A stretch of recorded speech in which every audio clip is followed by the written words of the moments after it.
আসসালামু আলাইকুম ইব্রাহিম, তো কেমন আছো তোমরা? আশা করি আল্লাহর রহমতে অনেকটাই ভালো আছো। আল্লাহর রহমতে আর তোমাদের ভালোবাসা আমিও অনেকটাই ভালো আছি। তো বেশি কথা না কইয়া চলো আমরা গল্পের পর্ব 16টা কন্টিনিউ করি। রাত 2টা, ঘন কালো মেঘে আকাশ ঢাকা, ঝড়ের শব্দ দূর থেকে আসছে। মাহমিদ এখনো সেই পুরনো ভগ্নপ্রায় বাড়ির ভিতরে। হঠাৎ তার চোখ পড়ল দেয়ালে আঁকা একটি লাল প্রতীকে। সেই প্রতীকের নিচে লেখা, আহি ফিরে এলে রক্ত বই পেল। মহামিদের শরীর হিম হয়ে গেল। এই নামটা আবার আহি! সে স্পষ্ট জানে অহনা মানে আহি, কিন্তু কিভাবে? তার মনে পড়ল একটি পুরনো স্মৃতি। একজন মেয়ে, চোখে তীব্র ক্রোধ, পিছনে আগুনের শিখা। সেই মেয়েটি বলছে, জিনদের নিয়ন্ত্রণ করার শক্তি শুধু আমার আছে, আমি আহি, জিনের রানী। মহামিদের নিঃশ্বাস বন্ধ হয়ে গেল। সে যেন বুঝতে পারল অহনা আসলে একজন সাধারণ মেয়ে না, সে নিজেই একসময় ভয়ঙ্কর কিছু ছিল। অন্যদিকে অহনা ঘরে একা। হঠাৎ জানালার পর্দা বাতাসে উড়ে গেল, বাতি নিভে গেল এবং বিছানার নিচ থেকে একটা কণ্ঠস্বর এলো, আহি, কেন ভুলে গেছো আমায়? অহনা চিৎকার দিয়ে উঠে বসে পড়ে। ঘর ফাঁকা, কিন্তু বাতাস ঠান্ডা। সে আবার সেই অদ্ভুত ছায়াটাকে দেখে, তার চোখে আগুন। কি তুমি? ছায়া বলে, তুমি যে আমাকে বন্দি করেছিলে, এখন আমি মুক্ত হব, কারণ তোমার স্মৃতি ফিরছে আর আমি এসেছি প্রতিশোধ নিতে।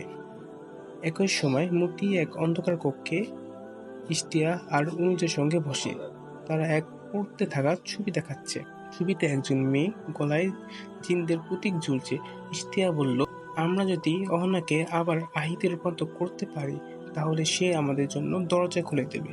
মূর্তি উত্তর হেসে বলল, তখন সে আমাদের বাধা নয়, আমাদের অস্ত্র হবে। মাহমুদ সেই প্রতীক স্পর্শ করে, চোখে কালো ধোঁয়া উঠতে থাকে। হঠাৎ একটি জিন এসে তার সামনে দাঁড়ায় এবং বলে, তোমার সময় শেষ মহমিদ, কারণ আহি ফিরে আসছে। এই পর্বে অতীতের ভয়ঙ্কর সত্য উন্মোচিত হতে শুরু করেছে। অহনা আসলে কে ছিল? কেন সবাই তাকে খুঁজছে? মহমিদের ভয় কোথা থেকে? সবই এক এক করে স্পষ্ট হতে চলেছে।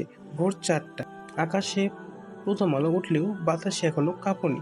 ঘর জুড়ে এক অদ্ভুত নীরবতা। অহনা আয়নার সামনে দাঁড়িয়ে, কিন্তু আয়নায় তার প্রতিবিম্ব নেই। সে ধীরে ধীরে তার কপালে হাত রাখে, যেন কিছু খুঁজছে।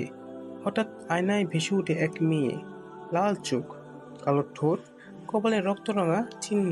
তুমি আমি, আমি তুমি। তোমার ভিতরে আমি বন্দী ছিলাম, এখন আমায় মুক্ত করো। অহনা হঠাৎ পিছিয়ে আসে। সে নিজে বুঝতে পারছে তার শরীর বদলে যাচ্ছে, গায়ের তাপমাত্রা বেড়ে যাচ্ছে, তার দৃষ্টিশক্তি শার্প হচ্ছে। তার মনে হচ্ছে কেউ তার শরীরের ভেতর থেকে কথা বলছে। অহনার মুখ দিয়ে অজান্তে বেরিয়ে আসে এক অন্যরকম কণ্ঠস্বর, আমি আহি, ফিরে এসেছি। মাহমিদ তখনও সেই পোড়া বাড়িতে। এক কুয়োতে ঝুঁকিয়ে তাকাতেই সে দেখতে পেল কুয়োর জলে অহনার প্রতিবিম্ব। কিন্তু সে অহনা নয়, সে আহি। সে চিৎকার করে ওঠে, না, আমি তো তোমায় রক্ষা করতে এসেছিলাম, তুমি তো রক্ষা পেতেই চেয়েছিলে। এক পুরনো কণ্ঠস্বর জবাব দিল, তুমি ভুল করছো মহমিদ, তুমি যাকে রক্ষা করতে চেয়েছো সেই তো কাল, সেই তো ধ্বংস। অন্যদিকে ময়না ও ইরা এক পুরনো কবরস্থানে এক গোপন কুঁড়ে ঘরে খুঁজে পায়। সেখানে কয়েকটি পুরনো বই আর একটি কালো বাক্স। বইয়ের প্রথম পাতায় লেখা, আহির গোপন শপথ, সে জেগে উঠবে আবার পূর্ণিমা এবং সেই রাতে রক্ত বইবে। এরা থমকে যায়, ময়না ফিস ফিস করে, এটা অহনার কথাই বলছে না তো?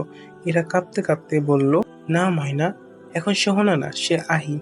ইশতিয়া ও অনুজ এক গোপন স্থান থেকে আহির পুরনো রাজদণ্ড খুঁজে বের করে। অনুজ বলে, এটাই সেই অস্ত্র যেটা আহিকে শেষবার থামাতে পেরেছিল, কিন্তু এবার আমরা এটা দিয়ে তাকে চালনা করব।